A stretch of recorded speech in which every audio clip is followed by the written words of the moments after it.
අරු කතානායකතුමනි විශේෂයෙන්ම කරුණු කීපයක් පැහැදිලි කරන්නට මට අවස්ථාව දීම ගැන මම පළමුවෙන්ම ඔබතුමාට ස්තුතිවන්ත වෙනවා. විශේෂයෙන්ම මේ කරුණු ගණනාවක් මතු කරලා තිබුණ මාධ්‍යයේත් වෙනස් ස්ථානවලත් මේ ආර්ථික ප්‍රශ්නයත් මූල්‍ය ප්‍රශ්නයත් IMF ගිවිසුම ගැන ඉතින් මම පළමුවෙන්ම ඒ ගැන ඒ කරුණු සඳහන් කළා ඒ කරුණු සියල්ලම ඒ අනුව විස්තර කරලා දෙන්න. ගරු කතානායකතුමනි 2022 ජූලි මාසයේ අපිට තිබුණේ කෝලහල, ගිනි තැබීම්, රජයේ බංකොලොත් වීම. ඒ නිසා ලංකාව කෙරෙහි ඇති විශ්වාසය සම්පූර්ණයෙන්ම නැති වුණා. ඒක කඩලා වැටුණා.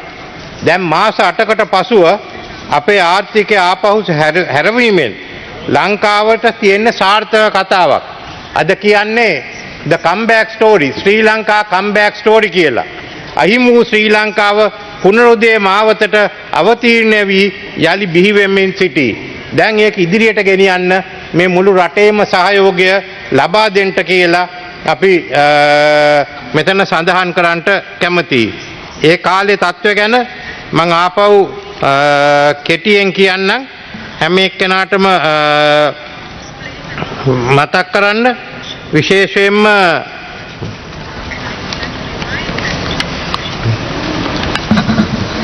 අපි 2019 අගභාගයේදී අපේ බදු කපා හැරීමෙන් දළදේශීය නිෂ්පාදනයෙන් 4% අපිට නැති වුණා. ඊට පසුව කොවිඩ් වසංගතය නිසා අපේ ආර්ථිකය තවත් පිරිහුණා. මේ ප්‍රතිඵලයක් හැටියට ඇමරිකා එක්සත් ජනපද ඩොලර්ට සාපේක්ෂව ශ්‍රී ලංකා රුපියල 2022 පෙබරවාරි සිට මාස 3ක් ඇතුළ 40%කින් පිරී ගියා. ඉන් අනතුරුව රුපියල දිගින් දිගටම පිරී ගියා. එමෙන් 2022 වසර පුරාම ආර්ථික වර්ධනය 7.8කින් හැකිලී ගියා. 2022 සැප්තැම්බර් වෙන 2022 අපි සැප්තැම්බර් වෙනට උද්දමනය 70%ක ඉක්මවන අතර ආහාර උද්දමනය 95%ක් තරම් ඉහළට ගියා. අන්න එහෙම තත්වයකින් තමයි අපි තිබුණේ. මේ පසුබිමේ ජූලි මාසයේ ජනාධිපති තනතුර බාරගත්තේ ජනතාව දුක් විඳින අවස්ථාවක, බලාපොරොත්තු කඩ වුණ අවස්ථාවක රට යලිත් ගොඩ ගන්න හැකි වෙයි මම විශ්වාස කරන නිසා. ඒ වගකීම මම ඒ නිසා බාරගත්තා. උද්ඝෝෂණ විරුද්ධතා මැද මම ඒ වගකීම බාරගත්තා. නොඑසේනම් රට සම්පූර්ණ විනාශයකට පත් වෙනවා. මගේ ගෙදර පුස්තකාලයේ චිත්‍ර ගිනිබත් වලින් විනාශ වුණාට මම ඒකට පසුබට උනේ නැහැ. රට විනාශ නොවි රට ගොඩ ගන්න අපි ක්‍රියා කරා. ඒ නිසා විශේෂයෙන්ම මම කියන්න කැමති ඒ කාලේ වෙනකොට අපිට IMF ශ්‍රී ලංකාවේ මුළු ණය ප්‍රමාණය ඇමරිකන් ඩොලර් බිලියන 83.6යි. ඒකේ විදේශ ණය ඇමරිකන් ඩොලර් බිලියන 41.5යි. දේශීය ණය ඇමරිකන් ඩොලර් බිලියන 42යි. සම්පූර්ණයෙන් බිලියන 83.6යි. මේ වන විට අගවන පැවති සමස්ත ණයතොගයද දේශීය නිෂ්පාදනයෙන් ප්‍රතිශතයක් ලෙස 128කට පත් වෙලා තිබුණා. දෙපාර්ශ්වික පුද්ගලික ණය ආපහු නොගියව නිසා 2022 අප්‍රේල් සිට දෙසැම්බර් දක්වා නොගෙවූ හිඟ ණය ප්‍රමාණය ඇමරිකන් ඩොලර් බිලියන 2.7යි එස්ටිමේට් කර ඇත.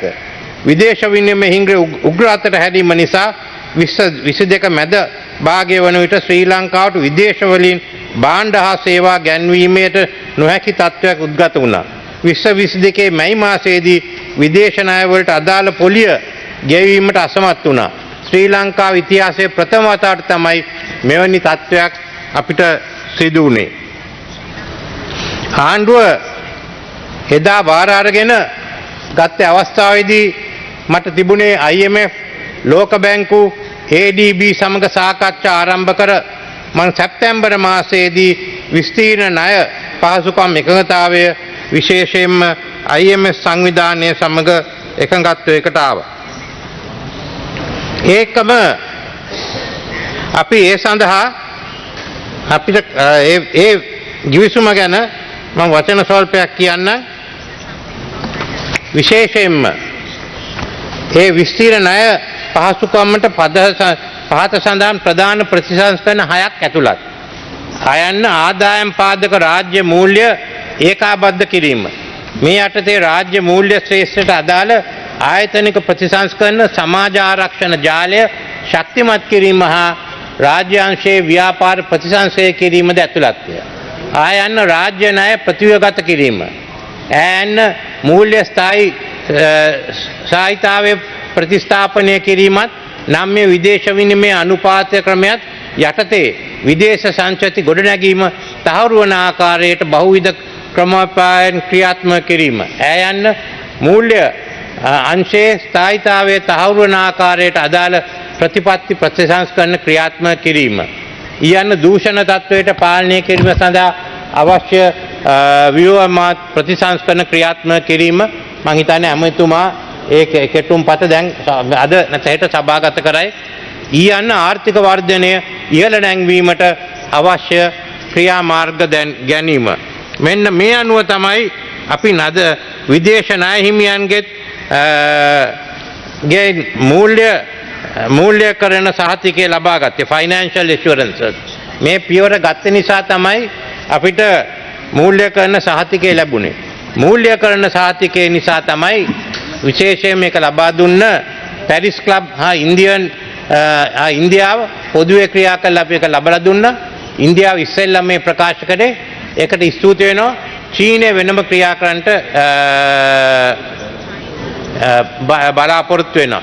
එහෙනම් එක අතකින් පැරිස් ක්ලබ් එක සහ ඉන්දියාව සමග අපි සාකච්ඡා කරනවා. අනික් අතින් චීනය සමග සාකච්ඡා කරනවා. මේ සාකච්ඡා වලින් පස්සේ පුද්ගලික නායකරුවන් එක්ක අපිට සාකච්ඡා කරන්න තියෙනවා. මේ ගිවිසුම නිසා අපිට IMF එකෙන් ඩොලර් බිලියන 3ක් විතර ඊළඟ අවුරුදු 4 ලැබෙනවා. ඒ වගේම අනික් ආයතන මුළු ප්‍රමාණය ගත්තොත් මේ අපිට බිලියන 7ක් විතර ලබා ගන්නට පුළුවන්. ඒ මුදල් උවමනයි. ඒකම මේකේ ප්‍රතිඵලයක් දැන්ටම පේනවා. විදේශ බැංකු මූල්‍ය ආයතන විශ්වාසය අපි ආපහු ලබාගෙන තියෙනවා. දැනටම ආර්ථික ස්ථාවරභාවය ඇති වීගෙන යනවා. සමාජ ආරක්ෂණයට වැඩි මුදලක් ලැබෙනවා. ආයෝජකයන් ලංකාව දිහා බලනවා. ඉතින් 16 වතාවක් IMF ගිවිසුම් වලට පැමිණලා අපි සම්පූර්ණයෙන්ම ක්‍රියා කරේ නැහැ. එනේ 17 වෙනි අවස්ථාවේදී ස්ථාවර කර පදනමක් එනකොට අපේ දීර්ඝකාලීන දුර්වලකම් නැති කළා අලුත් වැඩසටහනකට යන්න තියෙනවා. මේකට කරුණු කීපයක් තියෙනවා. එකක් තමයි ණය පිළිබඳ ණය ප්‍රතිව්‍යුහගත කිරීම පිළිබඳ අපිට තියෙන සාකච්ඡා. ඒක අපේ දෙපාර්ශ්වික රටවල් එක්කත් ඒ වගේම පුද්ගලික ණයකරුවන් සමග සාකච්ඡා කරනවා. අපිට උවමනයි මේ ණය ප්‍රතිව්‍යුහගත කරන්න. If we don't restructure the debt, we won't have the liquidity, either in dollars or in rupees for the government to go ahead. එහෙනම් මේවැ තත්ත්වක තියයි බලන්නේ මේ නිසා ආපහු රජයට උවමන ඒ සේවයන් සඳහා මුදල් ලබා ගන්න. ඒ නිසා පළමුවෙන්ම අපිට තියෙන්නේ විදේශ ණයකරුවන් සමග සාකච්ඡා කරන්න. විදේශ ණයකරුවන් එක්ක දැන් සාකච්ඡා ආරම්භ කරන්න බලාපොරොත්තු වෙන්නේ. ඒ වගේ මේ අවස්ථාවේදී එයා කියලා තියෙන්නේ අපිට දේශීය ණය ප්‍රතිව්‍යුහගත කිරීම පිළිබඳත් ඒ ගැන සාකච්ඡා කරන්න කියලා. දැන්ට අන්තිම තීරණ අරගෙන නැහැ. ඒකයි අපේ රාජ්‍ය ඇමතුමත් මහා බැංකුවේ අධිපතිතුමත් කිව්වේ දැන්ට අපි තීරණ අරගෙන නැහැ. ඒත් මේ ගැන සාකච්ඡා කරනකොට අපි තීරණ ගන්න ඕනේ. අපි කොන්දේසි දාලා සාකච්ඡාවට යන්න බෑ. එහෙනම් ඒ අය කොන්දේසි දාලා අපි එක්ක සාකච්ඡාවට. ඊට වඩා අපිට වාසි මේ කොන්දේසි නැතුව සාකච්ඡා වලට යන්න. ඒ නිසා විශේෂයෙන්ම මේක කරද්දී අපිට තියෙනවා හැම අංශයක් දිහාම බලන්න. ඒත් කාටියක් හානියක් වෙන්නේ නැහැ. කාටවත් මෙතනින් හානියක් වෙන්නේ නැහැ. සමහර බැංකු කියනවා මේකට මූණ දෙන්න බෑ කියලා. මම කියන්නේ එහෙනම් Taman බාර අරගෙන මේ ආර්ථිකය ගෙනියන්න කියලා. එක එක අය තුවක්කුවක් දාලා ඔලුවට කියන්න බෑ මේක කරොත් මේක කඩායට එනවා. විශේෂයෙන්ම කොටස් වෙළඳ පොලේ කියනවා කොටස් වෙළඳ පොල කඩාවැටෙනවා කියලා. කඩාවැටුනොත් මම ඒක වහන්න. එච්චරයි තියෙන්නේ. මේක වලට ඇවිල්ලා දැන් කියන්න බෑ මේක හැදලා එනකොට මේ කොන්දේසි ඒ කොන්දේසි ඒව බෑ. අපි මෙතන තීරණය කළා පාර්ලිමේන්තුවට තීරණය කළා අපි කියන්නම් මොකද්ද කරන්න ඕන කියලා. මේකේ තිබුණා මේ ප්‍රශ්නයක් මම දැක්ක අද අහලා තියෙනවා අර්ථසාහිත්‍ය අරමුදල ගැන. මම කියන්න කැමතියි සමාජිකයන්ට අපි හානියක් කරන්න ඉඩ දෙන්නේ නැහැනේ. අපිනේ ආරම්භ කරේ. ඉතින් මේ පිළිබඳව ඊවඟට දරුයතාවෙන් පෙළෙනු ඇයට දැම්මම අපි වැඩ කටයුතු කරගෙන යනවා. ලෝක බැංකුව දැන් මුදල් දීලා තියෙනවා. ලෝක බැංකුව කියන්නේ විශේෂයෙන්ම මේ අය ගැන බලන්න ඕනේ. දිය යුත්තන්ට දෙන්න. ඒත් සුදුසුකම් නැති අය ඉවත් කරන්න. අන්න ඒක අපි කරන්න ඕන. අපි හැම එක්කෙනා මේක පිළිගන්න. අපි අලුත් ආරක්ෂක ජාලාවක් අපි ඇති කරන්න ඕන. ඒකයි අපි බලාගෙන කරන්න ඉන්නේ. විශේෂයෙන්ම අපිට උවමනායි මේ අවස්ථාවේදී මූල්‍ය ස්ථාවර භාවයක් ඇති කරන්න. ඒ වගේම අඩු ආදායම් ලාභීන් ආරක්ෂා කරන්න. Protect the vulnerable and have financial stability. ඒ නිසා අපි දැන් මේ සාකච්ඡා පටන් ගන්න තියෙන්නේ. ඒ පටන් ගන්නේ අර පැරිස් ක්ලබ් ඉන්දියාව එක්ක ඒකාබද්ධව සාකච්ඡාව එක වේදිකාවක කියන්නේ one platform චීන එක්ක වෙනම කරන්ට යන්නේ. ඒ පිළිබඳව ගත යුතු පියවරත් මම මෙතන කියන්න කැමතියි. මොකද මේ ගැන හංගන්න උවමනා නැහැ. අපිට පියවර ගණනාවක් අරගන්න තිබෙනවා. Let me read it out in English.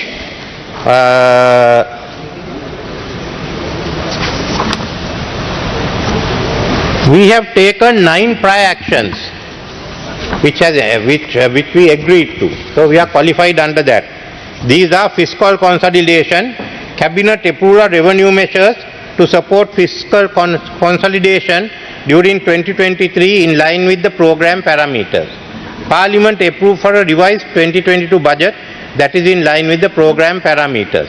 Submission to Parliament of the 2023 appropriation bill that is in line with the program parameters.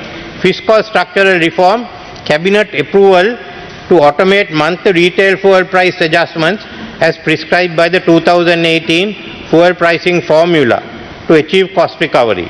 Cabinet approval to automate semi-annual cost recovery based electricity price adjustments. Multiple pillars. Cabinet approval of a new Central Bank Act with amendments from the bill submitted to Parliament in November 2009 in consultation with the IMF staff. That has been done. Now we have to pass the bill here. Financial stability. Cabinet approval of Banking Special Provision Act to strengthen key elements of the CBSL crisis management powers.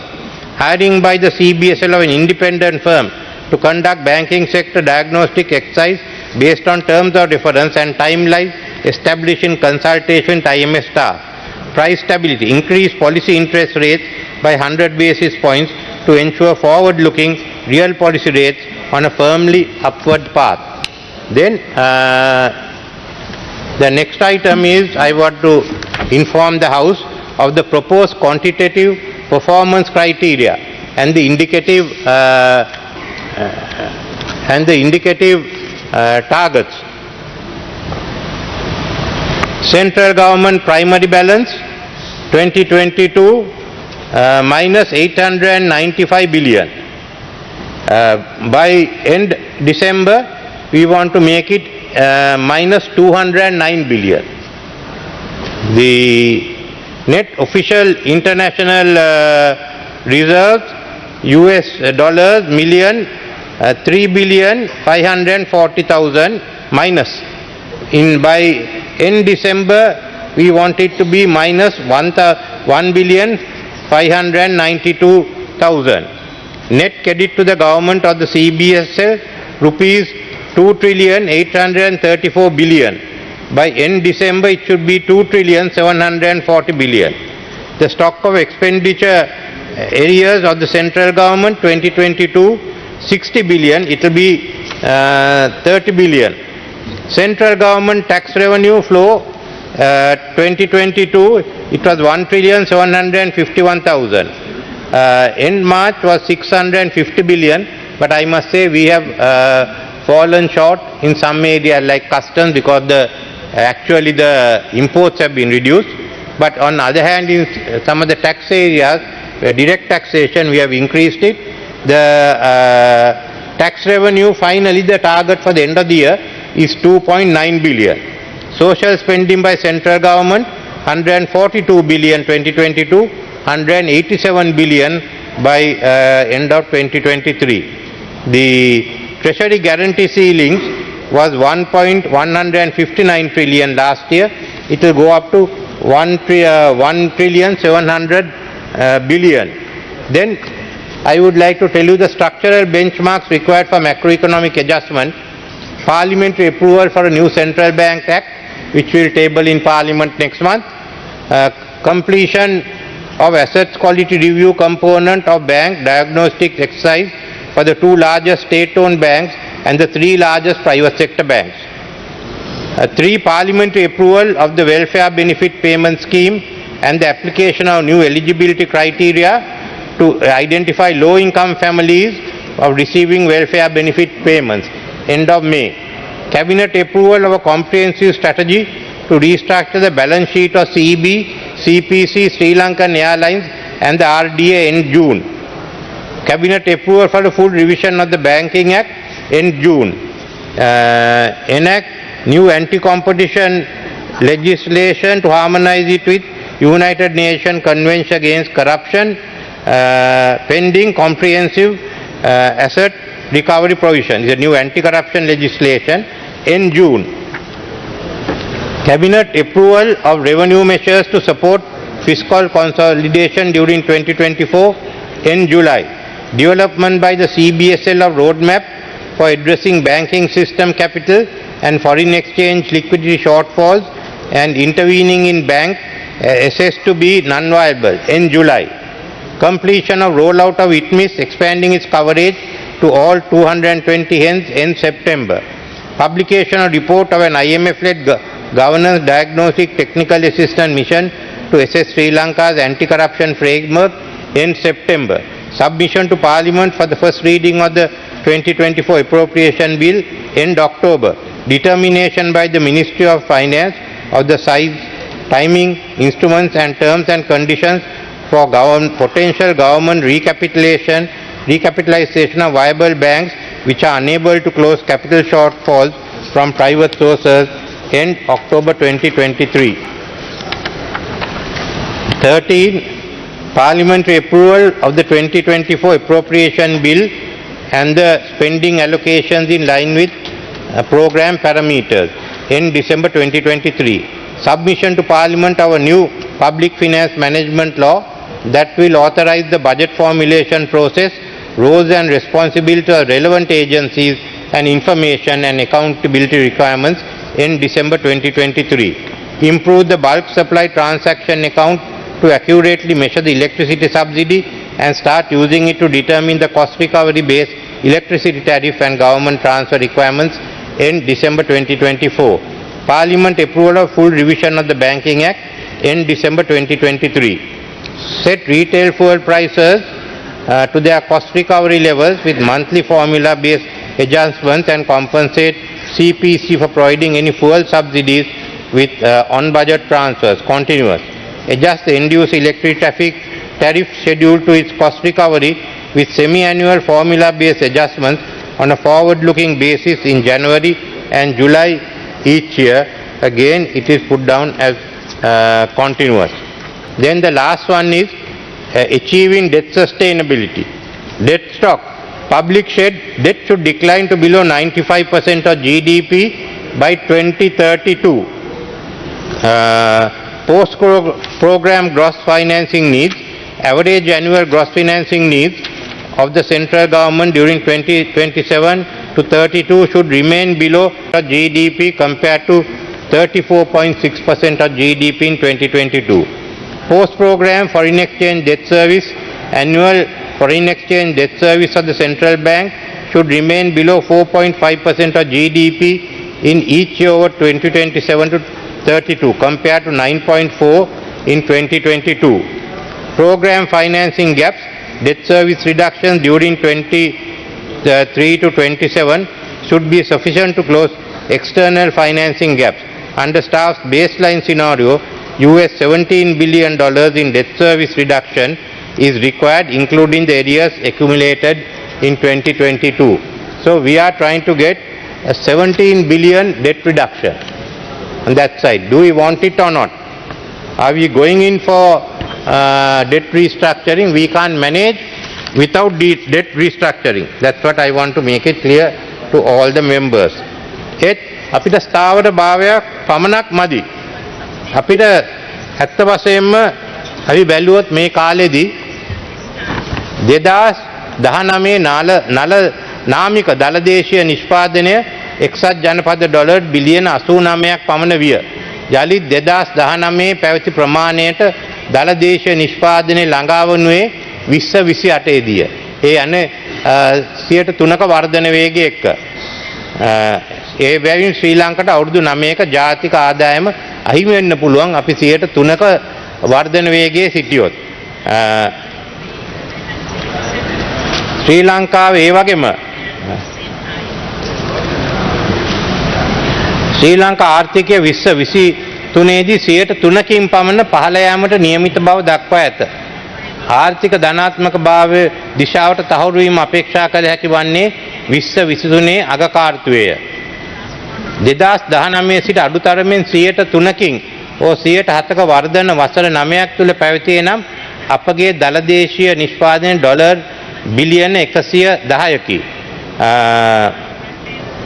එහෙත් අපි 5%කට ගියොත් ඒක dollar බිලියන 130යි. අපි බලන්නේ ඇත්ත වශයෙන්ම පළවෙනි අවුරුදු 2-3 දී අපිට 3%ක 4%කට යන්න වෙයි. ඊට පස්සේ අපි මේ කාල සීමාව තුලදී අඩු ගානේ 6%ක 7%ක වර්ධන වේගයෙන් යන්න තියෙනවා. ඒ වර්ධන වේගයේ අනේකට අපේ මේ සභාවේ මේ දෙපැත්තෙම අය එකඟ වෙන්න කියලා මම අහනවා. මේක මේ 7%ක් අපිට 8%ක් කරන්න පුළුවන් නම් ඒ අවස්ථා තියෙනවා. ඒ සඳහා තමයි මේ සම්පූර්ණ නීති ප්‍රතිව්‍යුහගත කරන්නේ. රීස්ට්‍රක්චරින් ෆොර් ග්‍රෝත් අපිට සමහර නීති ඉවත් කරන්න තියෙනවා. සමහර අපෙන් අහනවා ඒ සංස්ථා විකුණන්නේ.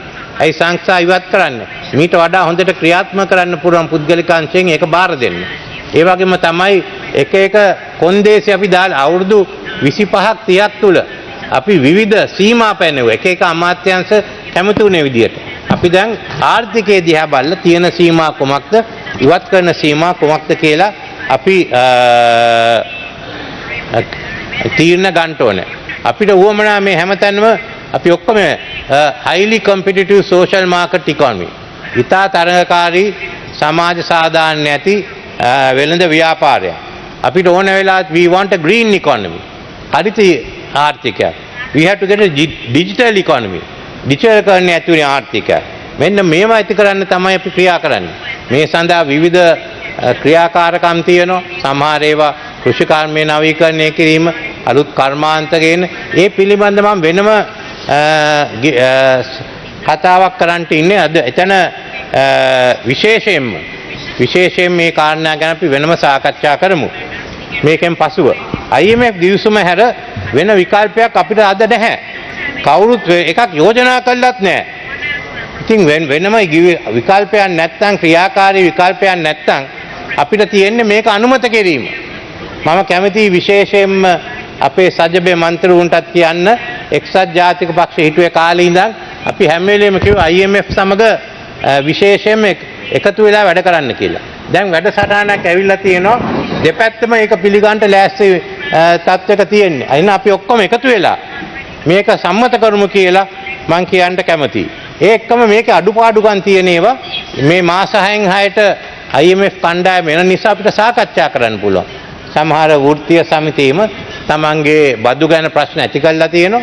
ඒක ඔක්කොම මේ සාකච්ඡා කරලා මාස 6න් 6ට අපි ඒක විසඳන්න යමු. ඊට පසුව අපි ඔක්කොම එකතු වෙලා එක ජාතික ප්‍රතිපත්ති රාමුවක් හදමු. 2048 වෙනකම් මේ රටේ තියෙන ජාතික ප්‍රතිපත්ති රාමුව කොමක්ද? ඒ වගේම අපි ආණ්ඩුවෙන් ඉදිරිපත් කරන කෙටුම්පතක් විශේෂයෙන්ම පළවෙනි අවුරුදු 5 ප්‍රතිපත්තිය වැඩසටහන. අපි ඒක සාකච්ඡා කරමු. ජාතික සභාවක් තියෙනවා. මේවා තියෙනවා විශේෂයෙන්ම වෙනත් සභාවල් කාරක සභාවල් පාර්ලිමේන්තුවේ එනම් මුළු පාර්ලිමේන්තුවම ආණ්ඩුවක් බවට පත් වෙමු. මේ වැඩ කටයුත්ත කරන්න. මේ සඳහා අපි එකතු වෙමු. අනික් ප්‍රශ්න ගැන විවිධ මත තියෙන්න පුළුවන්. ඒත් මේකට මම කියන්නේ අපි හැම එක්කෙනාටම අපි හැම එක එකතු වෙලා ඒ සහයෝගය දෙන්න කියලා. අපිට තියෙන්නේ දැන් 48ට වෙනුවෙන් රට හදන්ට අපි මේක නැකරුවොත් අපි තරුණයන්ව පාවලා දෙනවා. එයාගේ අනාගතය නැති කරනවා. අන්න ඒ අය දිහා බලන්න. ඒ ගැන හිතන්න. අපේ බලේ කේන්ද්‍රය ගැන විතරක් හිතන්න එපා. බලේ මාරු කරන විතර අපි කාටවත් ඉන්න බැරි වෙනවා තව අවුරුදු දෙක තුනකින් මේ වැඩ කටයුත්ත කරන්නේ නැත්තම්. ඒ නිසා අපි සියලු දෙනාම එකතු වෙන්න මේක අනුමත කරන්න. ඊට පස්සේ අපි එකට එකතු වෙලා අවුරුදු 2048 වෙනකන් තියෙන ප්‍රතිපත්ති මාලාව සකස් කළා. ඒ වගේම පළවෙනි අවුරුදු පහේ ඒ වැඩසටහනත් ක්‍රියාත්මක කරන්නට කියලා ඉල්ලමින් මගේ වචන ස්වල්පය මම අවසන් කරනවා.